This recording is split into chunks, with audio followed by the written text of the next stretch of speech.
Hello, we are group 5. We are doing a temperature slash humidity sensor using the Arduino kit. To begin, we have our components here, which is the breadboard, tht11, and 3 male-to-male cables that are to be used, and the Arduino breadboard, and our USB cable, and a computer. To begin, we will be putting the DHT11 sensor into the breadboard, and in which you're probably wondering what are these cables. We have a black cable that connects to the signal signal pin of the DHT11 sensor, and we have our red male-to-male cable that is connected to the VCC, and the ground of the blue that's connected to the ground pin of the sensor.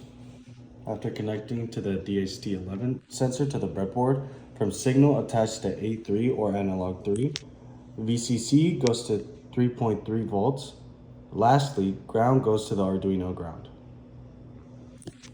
Okay, and now we're going to be pairing it to the computer, which is very straightforward, where we will be plugging it to the USB port of the laptop, preferably USB 3.0. And here we can see our serial motor that is basically the output of our project.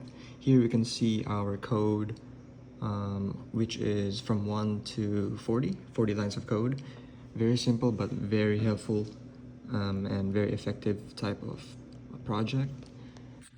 So in this code we can see from line 1 to 13 analog A3 pin and DHT11 sensor detection and serial to sensor communication, and lines 15 to 18 DHT11 sensor temperature and humidity readability and conversions. So this basically reads the temperature and humidity and it converts it to digits.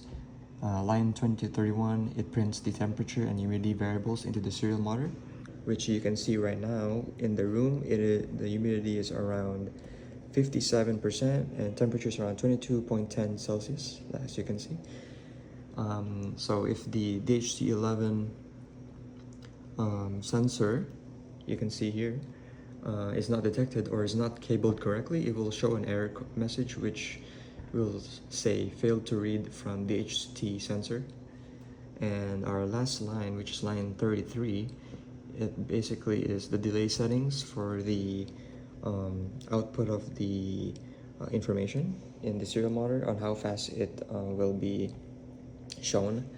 You can see that 2000 delay 2000 is equals to 2 seconds and 5000 equals to 5 seconds. And lastly, here is our code and the serial motor. Thank you very much.